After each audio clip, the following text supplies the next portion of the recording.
Welcome to Heartbreak Revealed. Discover real stories of wives' betrayals and shocking twists.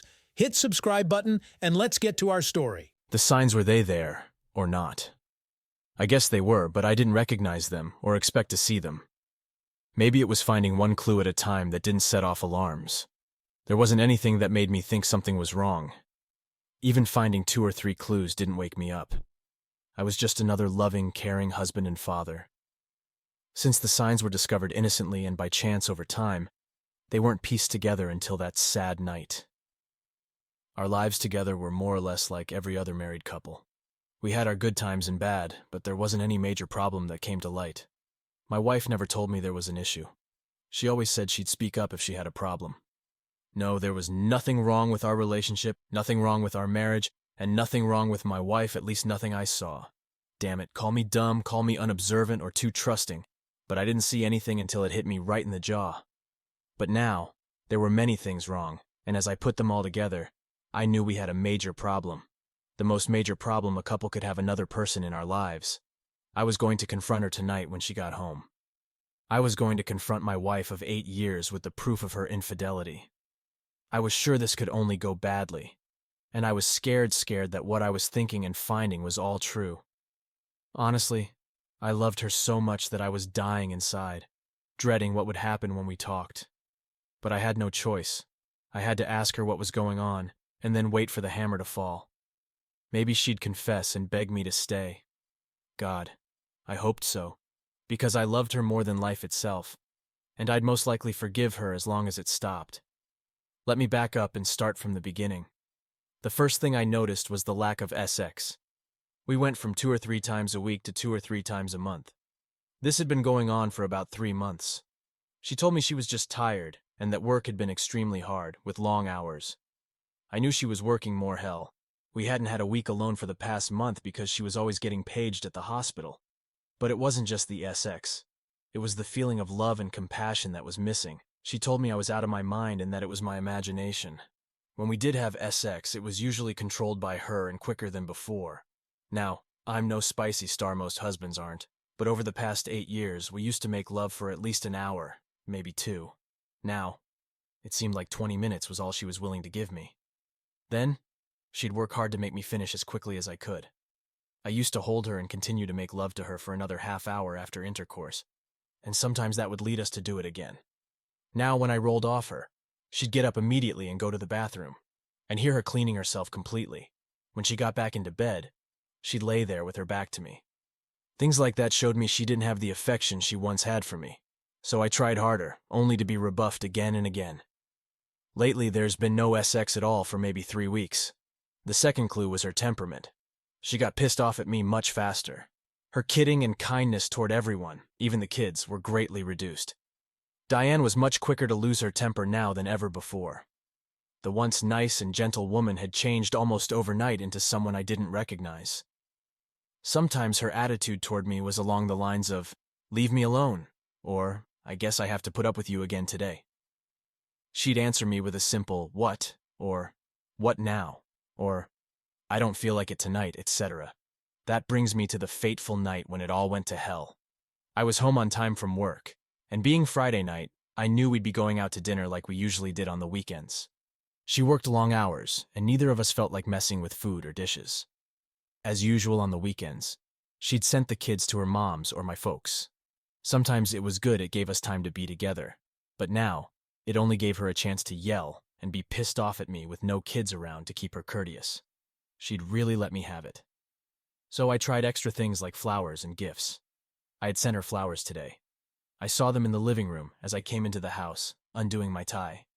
I said, "Babe, I'm home. Are we going out to dinner tonight?" She said, "Come upstairs, Mike. Come up, I want you to see my new outfit." "Yes, we're going." She seemed okay, at least her voice didn't have vinegar in it. So far, so good. I'd be as nice as I could, and maybe we could have a nice time together. I called back, "Right, I'll be right up." I thought to myself, another new outfit? Christ, it's the 5th one this month. But no sex and bad moods from working too much, and new outfits alone don't mean anything to a husband. I mean, hell, I was raised to believe that women had to have new things to wear all the time, and so I really didn't care if my wife bought new things. The world was made so women would shop, spend money, and buy stuff. It's what makes the world go round, right? It especially didn't mean my wife was cheating on me. When I arrived in the doorway of our bedroom, Diane was standing there, modeling an extremely short dress, barely covering her butt cheeks, and it was tight. I mean, anyone could see she didn't have a thing on under it. Dark blue in color, the dress emphasized her lovely body. Hell, that was like saying the Super Bowl was just another football game. The first thing that came to mind was that she looked single, 25, and was going out clubbing with her girlfriends. I smiled and said, "Is that it?" She smiled back and said, "Yep, how do I look, Mike?" Now, Diane looks good when she gets up in the morning after a hard night. So here she was with her hair done, makeup on, and standing as she was, slipping on her left high heel.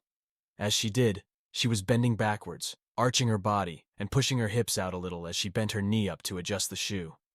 She looked hotter than the sand on the beaches of Miami in August. Without thinking, I said, "Well, where are you going out with the girls clubbing? You look like a 23-year-old babe going out and looking to get some hot action." I was thinking she looked like the girl you see in every bar and dance hall. You know, the one who stands out and looks fantastic.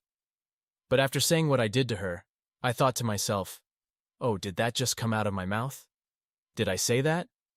I meant it both as a compliment, and like I was kidding her. At age 33, after 2 kids, she still looked like she did before the kids, in her early 20s. But Diane took it completely wrong and told me there were lots of men out there who'd think she was closer to 23 than 33, and I sure didn't appreciate all the work it took for her to stay that way. She was actually mad just like that. She jumped on me.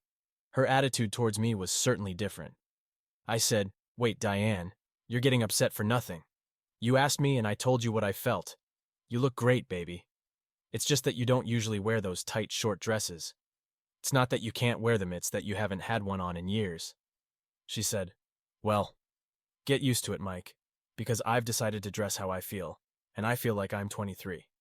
Thanks a hell of a lot. I was sure you'd love to see me get all dressed up for tonight.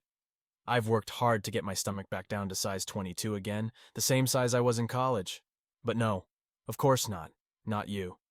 You think I look too old or too fat or something, and as usual, you make fun of me." I said, "Whoa, wait a minute, I was kidding with you. You look super, and your body looks as good now as it ever has. Maybe even better. But I just think that dress is a little too..." I was looking for the right choice of words, short and tight. She said it for me. "Too sexy for an old married woman to wear out to eat dinner?" Well, I'm not an old married woman, and I love the way I look. People at work told me I look fantastic. I said, "The people at work, you wore that to work?" Jesus, Diane. She put her hands on her hips and looked at me like I was the dumbest man on the face of the earth. Hands on her hips made the dress rise up another inch. Hell, it seemed that every movement she made caused the dress to rise up a little more, and it didn't go back down either unless she pulled it down. Of course not, are you crazy? I bought it during lunch, and then put it on and showed everyone just before I left to come home. I did wear it home, and you know what? Not one person that saw me in it told me it wasn't a great outfit, or that I didn't look great in it. Then my husband comes home and just criticizes it and me. I said, "The dress does look great on you, Diane. If you were going clubbing and partying with the girls, you know, looking for SX and single again, then I'd say if I saw you out, I'd think, wow, you're dressed for SX. I know if I was a guy in a club, it would get my full attention if you walked past me." She said, "How dare you say I look like I'm dressed for SX? And you might as well not even think about that. You won't be getting any SX from the old married woman for quite some time. In fact, you have a good idea. Maybe I'll just call Marie and we'll go clubbing since I'm dressed for SX."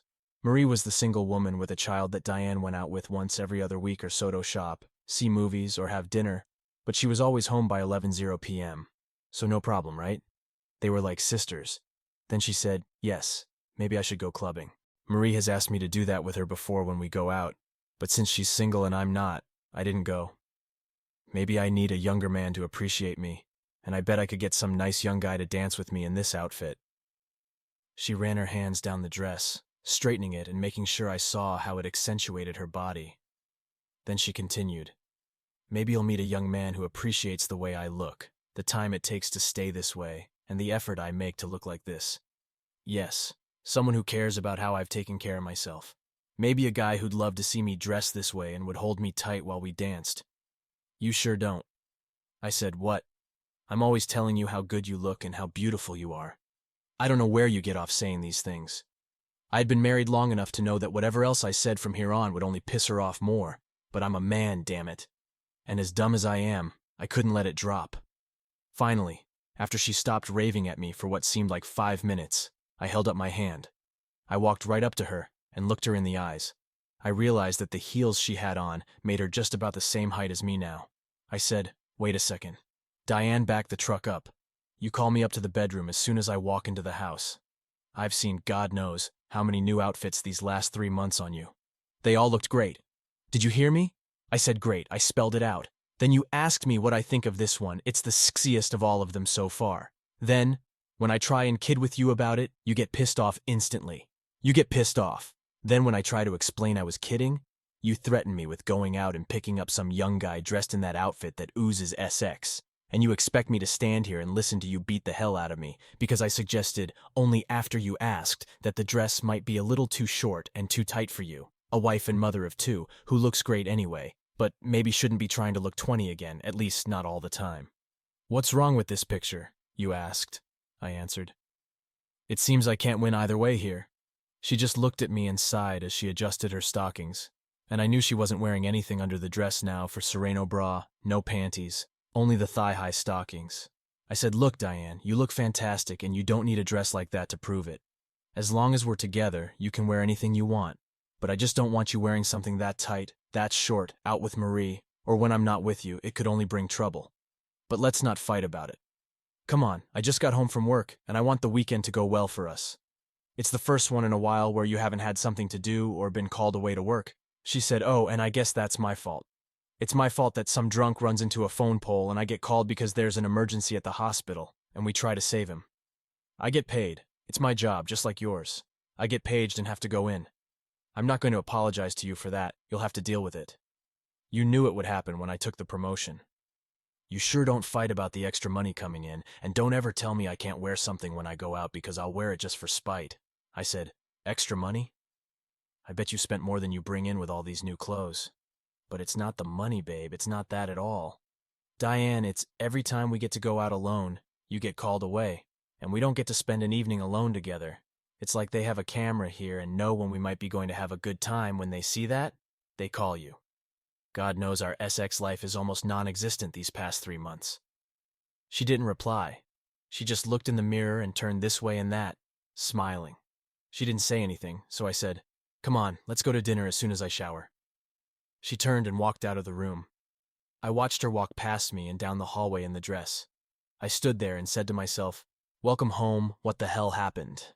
Okay, so new clothes, a wife who pounces on her husband with the slightest wrong word, and no SX does make for a cheating wife. Sure, I didn't like the changes, and I didn't like her flaunting her body in that dress, but as long as she was with me, I gave in and didn't say anything else. But cheating? It didn't even cross my brain. We went to dinner that night, and she wore the dress, much to my disapproval, but I didn't say anything. I'm sure the dinner would have been good, but I had lost most of my appetite. The 2 vodkas I had before dinner helped me mellow a little and get past the crude looks from the men and the disapproval from the women. I had to admit, Diane looked incredible. I just didn't like her wearing it if we weren't together, and it really didn't fit with the restaurant or what we were doing. But as long as she only wore it when she was with me, then I was okay with it, as okay as I could be. It didn't cross my mind that she could wear it without me anytime she wanted. She sure looked like she was out hunting for a manor man. The outfit almost screamed, I want to get drilled hard by someone, anyone. And while it looked fantastic on her, I felt uncomfortable with the way most of the men there looked at her. The conversation wasn't much, and as bad and as hard as I tried to talk about things, I got 1-word or 1-sentence answers. She never even tried to keep the conversation going. Finally, I just sat there and drank my drink. The dinner arrived, and I had taken maybe 2 bites when, damn, her cell phone rang. She looked at the number and ignored it. Then, 10 minutes later, it rang again. She looked at the phone and me, and still didn't answer it. She looked at the number again and then told me it was work, and she'd call them back later. I felt guilty and said, well, maybe it's an emergency, babe. Maybe you should take it. She said, maybe you're right. She got up from the table, giving half the guys in the place a nice long view up her thighs as she swung her legs out of the booth. The dress had ridden up her body just like it was supposed to do. It was so short now that I got a flash of the tops of her thigh-high stockings under it. I knew the guys in front of our booth saw much more. Then, without pulling the dress down any at all, she walked away toward the ladies' room. I swear I could see the bottoms of her butt cheeks as she walked. I watched her walk and place the phone next to her ear and start talking. She was gone maybe 15 minutes. When she came back, I asked if everything was okay, and she sighed and said, "No, but look, I have to go. I have to leave now. They want me to assist with an emergency operation." I'm glad I did take the call. It's a little girl who fell, and we have to relieve the pressure in her head. "Look, I'm sorry I have to go." I said, "We can try again tomorrow, okay? I know you have to go, so go." She looked at me for a few seconds. Damn, she looked so beautiful in that dress. I said, "Are you going home to change first?" She said, "No, I'll get one of those green doctor's outfits at the hospital. Look, this could take quite a while. I'm sure it's a major operation. I gotta run. I'll get a snack before I get to work." She kissed me goodbye, sliding her lips across mine, and she walked out as all the men watched her. As she stood on the corner, she caught a cab and was gone. I sat there wondering what the folks at the hospital were going to say when she came in and they saw how she was dressed. Then I remembered she had already shown them the dress. I ate and went home with Diane's dinner in a box, just in case she was hungry when she got home. I saw the light on the answering machine blinking and pressed play. A man's voice came on and said, "Diane, this is Ed. Can you break free? I need you tonight. Please call me as soon as you get this message. It's an emergency." I figured they called her at home first, and then not reaching her, they called her cell phone while I was there. I checked and deleted the other messages still on the machine. There were 4 of them from Ed. But new SX clothes. No SX.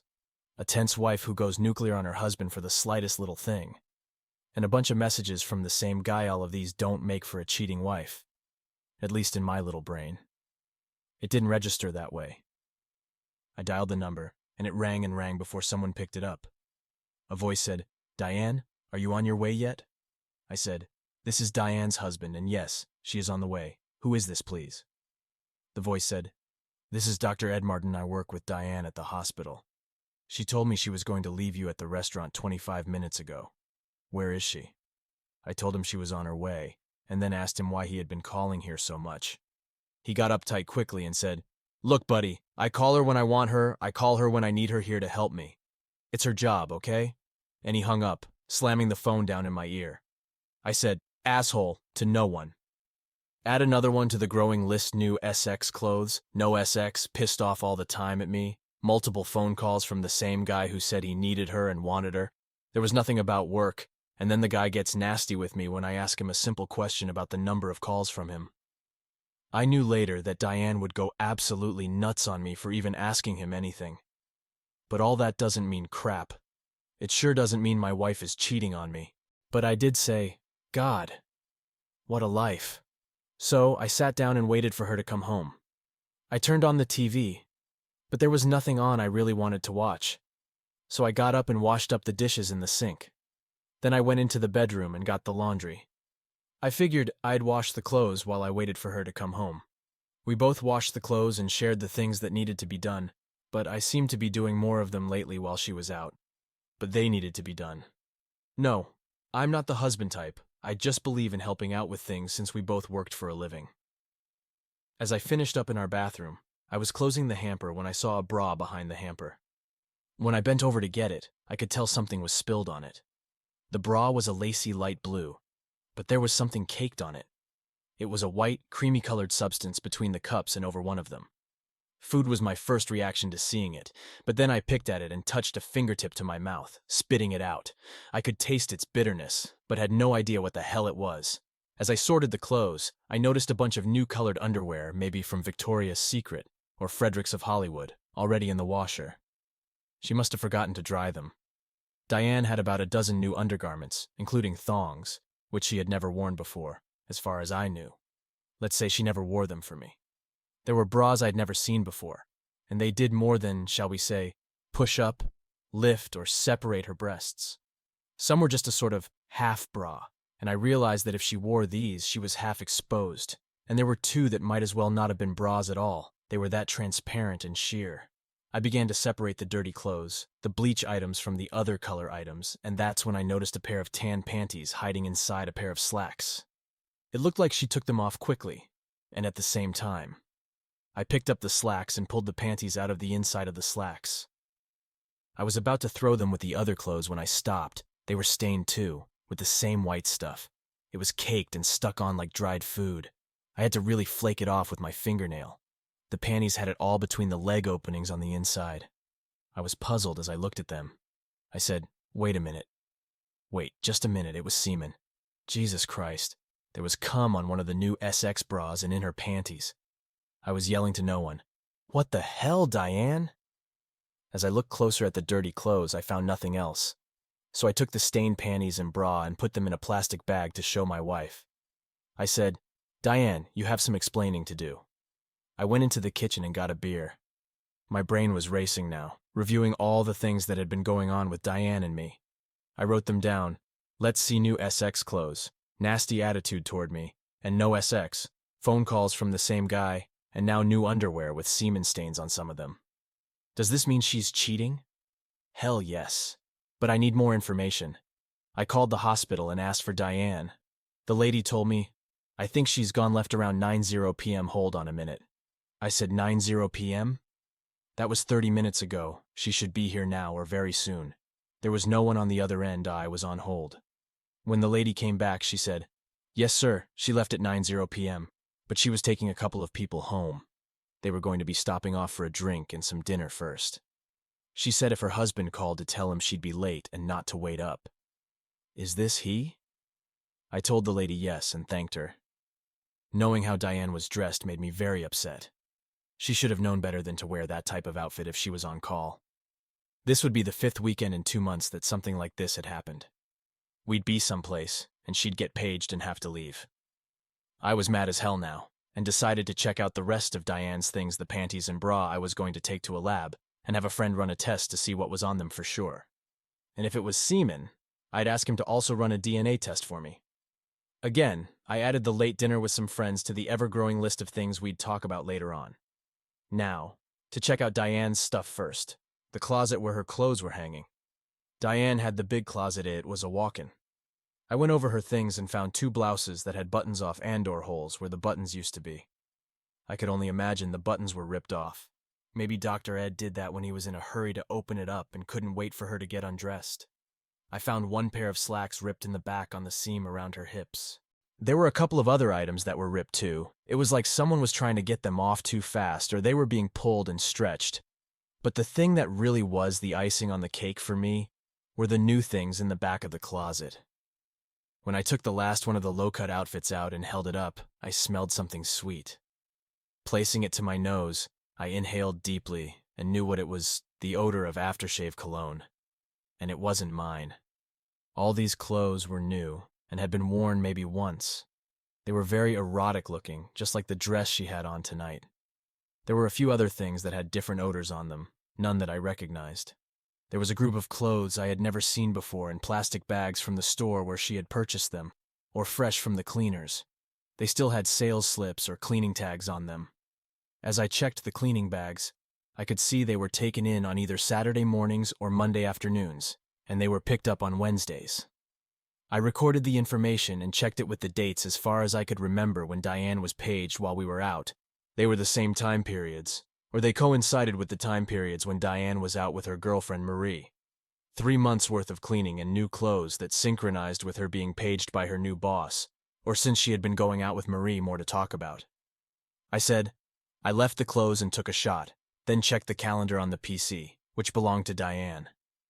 Not much to go on the letters PM and EM, or meet Marie on different dates for the past 3 months was all that was there. What the hell was I thinking?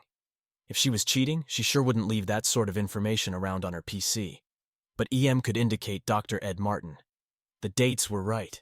There was nothing else but deleted emails from Connor's Consulting, but I didn't know anyone who worked there. Marie? I tried to get into the actual email, but they had password protection on them. That made me wonder why so much security. I realized I would have to be as clever, or more so, than she was in order to get all the proof I wanted.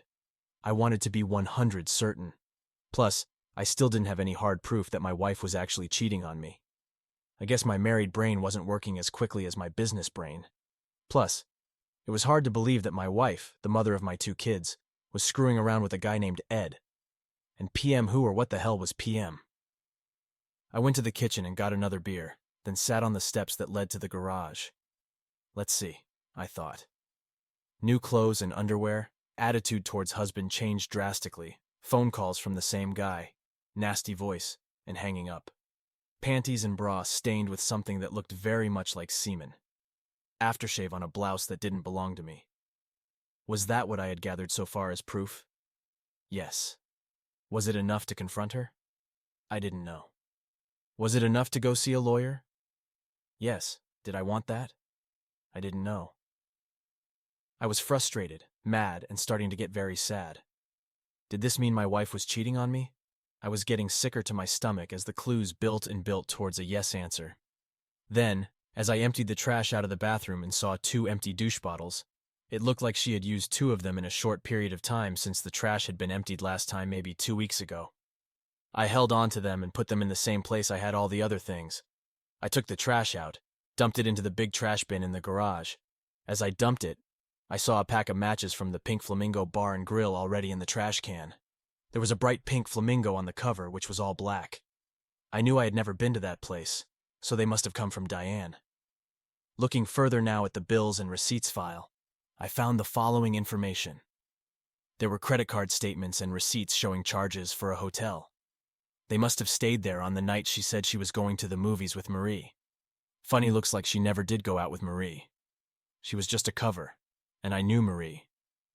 Shed cover for her best friend, I was sure of that. Then, as I was about to close the desk, I saw a piece of paper on the bottom of the file. It was a gas receipt from a station out by that hotel I had a receipt for.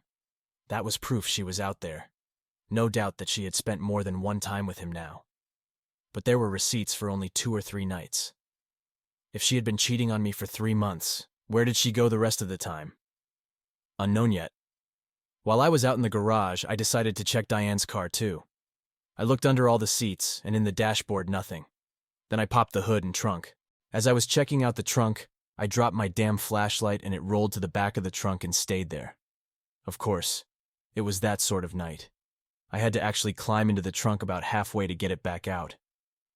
I bumped my head, yelled some nasty words, and that's when I noticed something being held on the bottom of a speaker under the back window. It was one of those magnet boxes you use in a car to hold a spare key. You know, it gets hidden under the fender or bumper, and if you lock your keys in the car, you can get that one to open the door. But this one was up under the trunk and back window, hidden completely unless you knew it was there. When I tried the key, it didn't open any door or trunk to Diane's car. I took it and decided I'd make a copy of it and put it back in her car. As I looked closer at the match pack and opened it, I saw there was a map on the inside showing the location out on Route 22 and US 1. I knew of a place called the Pink Elephant out that way. It was a strip club, an expensive strip club. I knew I would have to make sure we had a babysitter the next time Diane went out with Marie so I could follow her. And I'd have to check out the Pink Flamingo Bar and Grill one day too.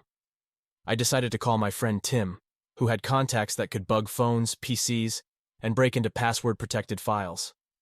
I went back in and took a thumb drive, copied the emails I couldn't open, and then packed all the things I had found in a bag and hid them in my car. I went back and took 2 of the outfits that were ripped or torn or that had a button off. There were more than I first realized.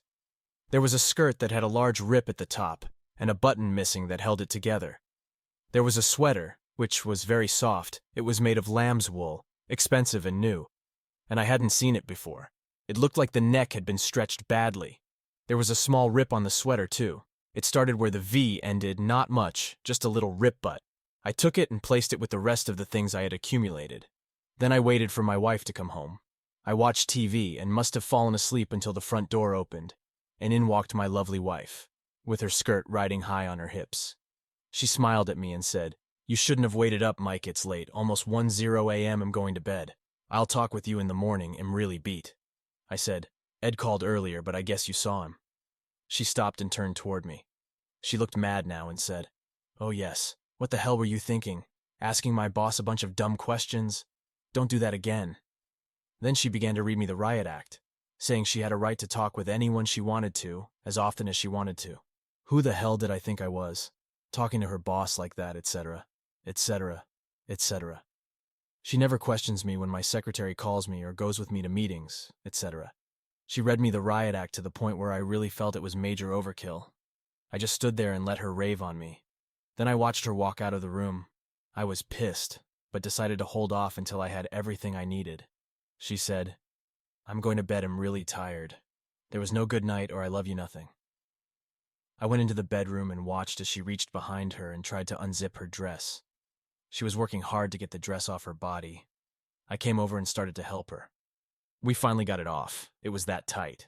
She stood there with her back to me and quickly put on a robe before she turned and looked at me. I looked for rips or stains on the dress, but there were none. She said, "What are you looking for?" I didn't answer her, but instead I said, "I have your dinner from the restaurant in the refrigerator if you're still hungry. But the lady at the hospital told me you were going to get something to eat with a couple of other people." I wasn't surprised when she said, "No, I'm not hungry. We all ate after the operation. I'm going to shower and go to sleep." I said, "They told me you left at 9:00 p.m. What took you so long, babe? Who did you go to dinner with in that dress?" She said, "We ate and were having fun, Mike. And I didn't realize what time it was, okay? We even went dancing afterward." "Yes, I went out in this dress without you, Mike. And you know what? Everyone told me how good I looked in it. I was the woman everyone wanted tonight. Mike the woman that everyone wanted to drill. It was great, and you know what? I loved all the attention." I reached for her arm, and she pulled away. She said, "No, Mike, not tonight, that's for sure. Maybe never again. I'm going to take a shower and go to bed. Why don't you sleep in the other room?" I said, "What? No effing way in hell. Who were you with, Dr. Ed?" She said, "Fine, I'll sleep there then. I want peace and quiet and not to be grabbed all night by you." I said, "All I wanted was a kiss goodnight from my wife, Diane. I wasn't going to attack or assault you. Tell me, who were you out with? Was it Dr. Ed Martin?" She just looked at me and went to the bathroom. I followed her, and she shut the door. I stood there for a minute and then knocked, asking, "I want to know who you were with tonight, Diane, and I'm not leaving until you tell me." There was nothing, so I yelled, "God damn it, Diane, talk to me! What the hell is happening here to us?" She opened the door, dressed in a towel. She said, "For God's sake, okay. Here's your damn kiss goodnight." She bent a little towards me, and I kissed her. She didn't return it. As she was closing the door, she said, "God, what a crybaby. Now will you leave me alone so I can get ready for bed? I'm tired." As I kissed her, I could smell the same aftershave lotion that was on the dress in her closet. I don't know why, but I reached for her, pulled her to me, and held her tight. She held the towel. She said, "Let me go. I want to shower and go to bed. Let go of me, damn you." I realized she wasn't moving at all and was turning her head, avoiding my attempts to kiss her again. She was just standing there while I kissed her cheek and neck. She didn't move. Her face was a look of hate, and there was no love in her eyes at all, only sadness. I could smell the aftershave, and when I did manage to kiss her lips, it was like kissing a piece of stone. I broke the embrace and looked at her. "What is wrong with you?" she said very plainly. "I want a shower. I'm tired, and I want to go to bed, okay? Good night, I'll see you in the morning." "Yes, we have to talk in the morning, Diane, that's for damn sure." She said, "Yes, I know, Mike." She started to close the door when I said, "What does that mean, you know?" "You know what, Diane?" I pushed the door open. "No, not now. All I want is to shower and go to bed. Now works for me, come on, let's talk." "No," she said again. "How about I join you in the shower? You looked so hot tonight, you got me all worked up." "No, Mike, jerk off." What did you say to me?" "I told you to go jerk off. You won't be getting any SX from me, now get out." I was shocked. She had never told me that before. What right did she have to say that to me? I'm her husband. But I still tried and said, "I'll make it worth your while." "No, Mike. Let me shower so I can go to bed. If you have that much of an urge, go jerk off." She pushed more on the door. I said loudly, "No, Diane, I'm not leaving here until you tell me what's going on. I'm asking my wife of 8 years to have SX with me right now. Tonight, goddammit. Well, I'm telling my so-called husband of 8 long years, no. Get the hell out of the bathroom." I started to pull on the towel, and she screamed, fighting back, kicking and hitting me with one hand, then using both hands to hold the towel from me. I held on to it, winning slowly. Finally, she was either too tired or just gave up. I wasn't sure. She just let it go and stood there looking at me. Then she said, "Happy now?" I looked at her magnificent body and beautiful face. I saw why she held the towel as tight as she did, and why she didn't want to have sex with me.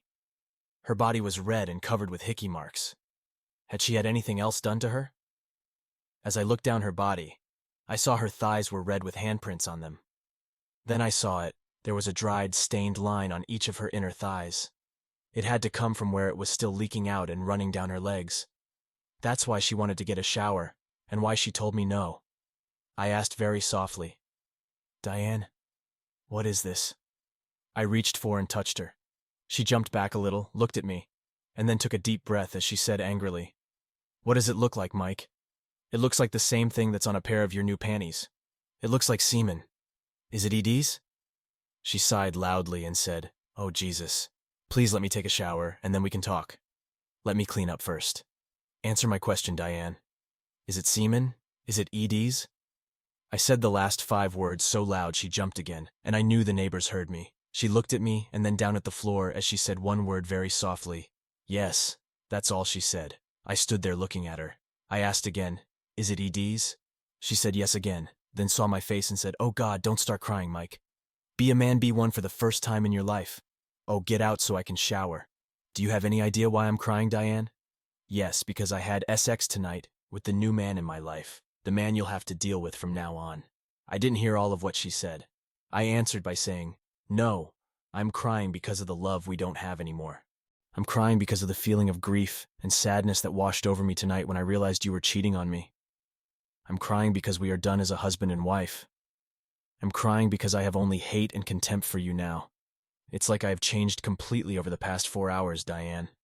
I can't believe it. I went from worshiping, loving, and adoring you to hating and wishing you were dead. I would have died for you. Diane, I would have done anything I could to keep us together. Anything, that is, but being a god, help me. I wish you would die right now in front of me. You've hurt me so bad, and you've killed me inside. I'm dead inside now. I feel nothing. No love, no desire, no happiness, no tenderness for you, only sadness and hate." She looked at me, and finally she said, "You are so sad, Mike. You have no idea what's been going on, have you? You just realized it tonight. That's sad. You're sad." She stood there for a few seconds, and then finished by saying, "Look, I'm really tired. Are you done for now? We'll discuss it to the end tomorrow." "Oh yes, I'm done, and we're done, Diane. We're done completely. I hope it was worth it. You lost your house, your husband, and I sure hope you're happy. Your kids will see about all that. But I don't just plan to roll over and let you take everything. But even if you do, I still got a newer and better lover. He's a doctor. Mike is rich.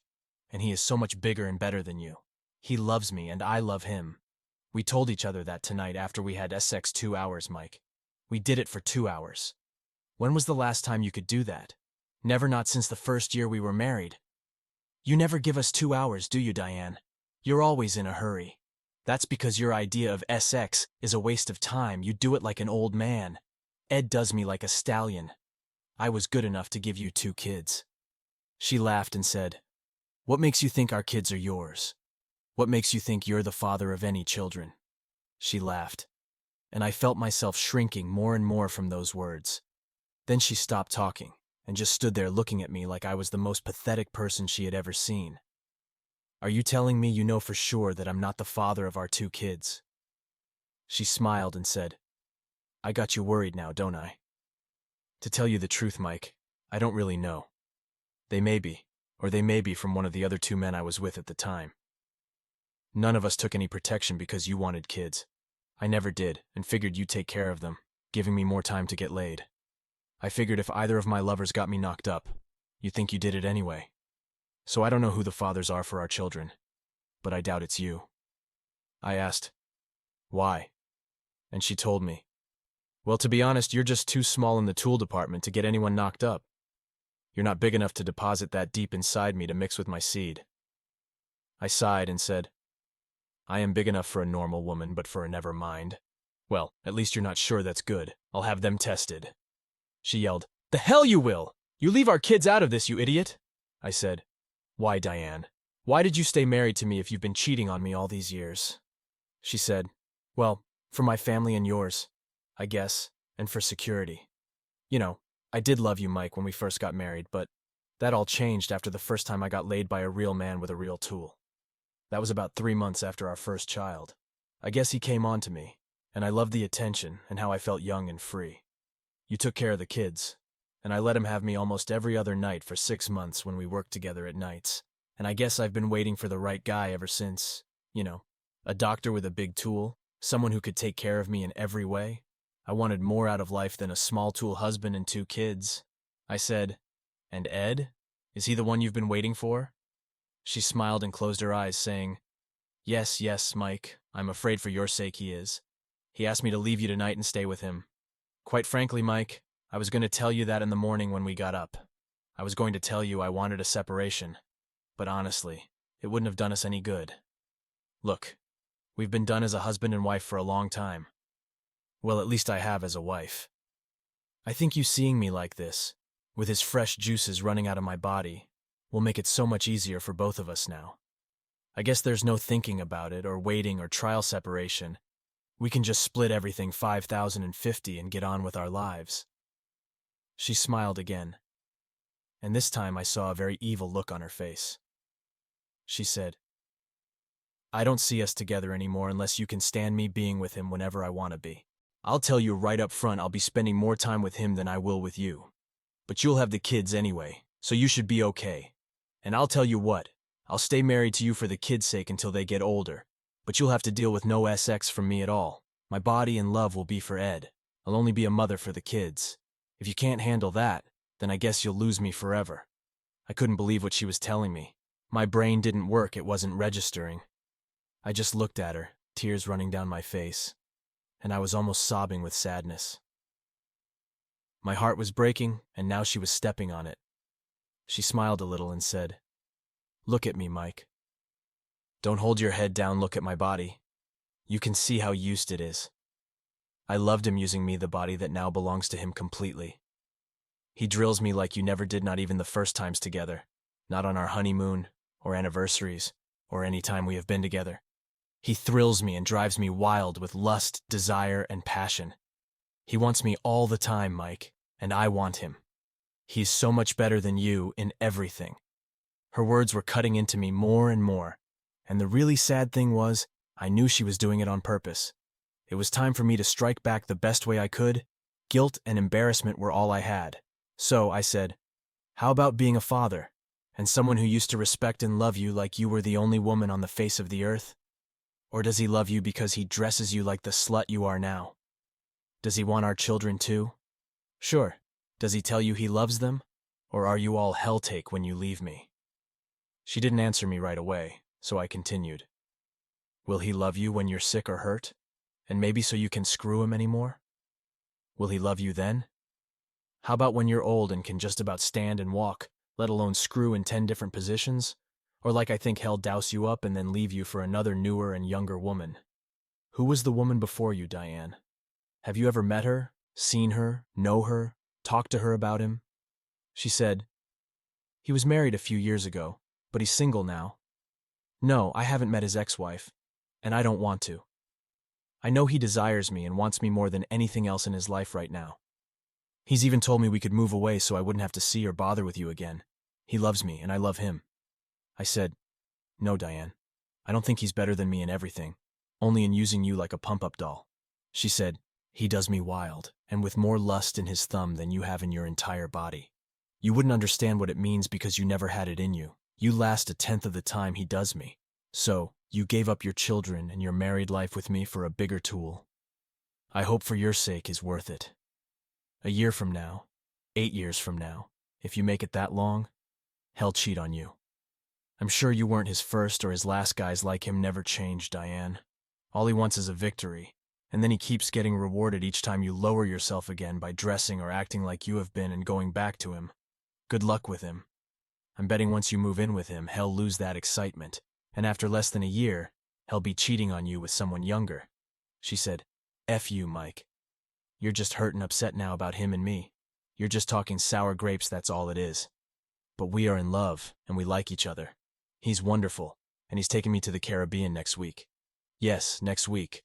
I won't be here, I'll be packing my things, my new things, and my most siest things, and be leaving you over the weekend.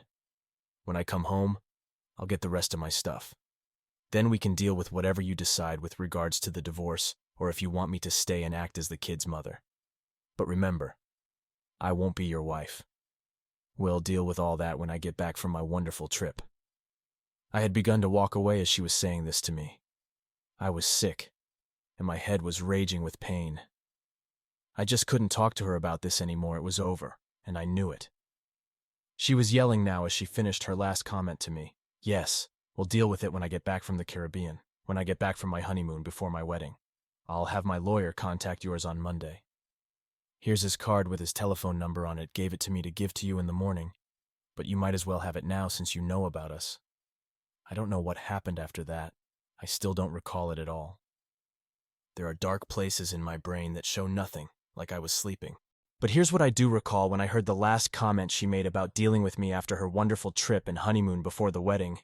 It was like someone shoved a dagger into my stomach. I bent over, sick, and began to gag as I started to vomit. I stood up and began to turn, seeing her standing there with her hands on her hips.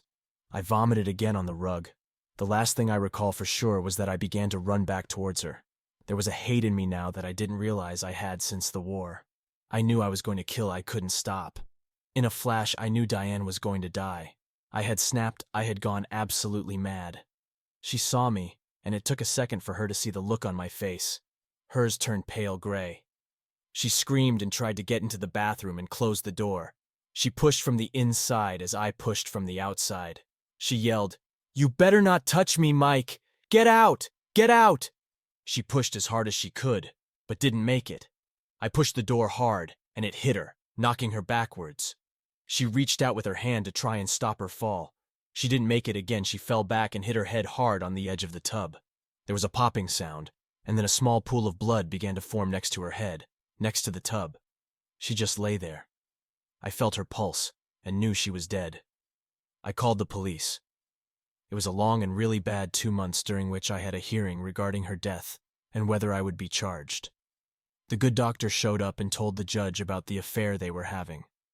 He also told the judge she was going to separate from me and that she was going to tell me the news that weekend. He said he was the one who had put the marks on her body and that he was the one who had sex with her that night twice. He felt that when I saw what he had done to her, I snapped and killed her. When it was my turn, I told the judge I didn't know anything about the affair until I saw my wife's body lying there. My wife never said a word to me about it, and I must have been asleep when she got home at 1:00 a.m. I acted in total shock when I told the court about it. As for what I said happened, I told the court about the dinner that night and that she had worn her new blue dress. I even had the restaurant manager and waiter explain that we were there and that she had left early to go to the hospital to work on a little girl. I had no idea she was meeting a lover instead. The story I gave was that I was in bed when she got home and didn't know what time she really got in. The kids were at her mom's, and no one else was in the house. I woke up when I heard a loud bang sound coming from the front of the house. I got up to see what the sound was from. That's when I opened the door to the bathroom and saw my beautiful wife, Diane, just lying there. I told them I called 911 immediately and tried giving her mouth-to-mouth until they showed up. I cried real tears during the entire trial. They were real tears because she had broken my heart and killed me inside. There weren't any tears because she was dead. The judge didn't think there was enough evidence for a trial, and he declared her death a terrible accident. Now I have only one problem. Do I seek revenge on the good doctor, Ed? Remember, it takes two to tango. And think, if a beautiful, well-built woman came onto you, would you care if she was married? If you were buried in her as deep as you could get, and she was going wild drilling you? I'm not sure yet, but then I saw my 2 kids in the hallway with my mother. I did have a blood test taken, but they never knew why. I told them they had to have one if they wanted to go on a Disney cruise with me when school was over for the summer. They were my kids, by 99.98 proof from the DNA test. Do I seek revenge on Ed Martin? No. Why take the chance? Unless the hate I have for him right now can't be dealt with and won't go away. But as my dead wife said, I'll deal with all that when I get back from my wonderful vacation. Thanks for watching. If you enjoyed this story, what would you do in a situation like this? Let us know in the comments below. Don't forget to like, share, and subscribe for more stories like this one. See you in the next video.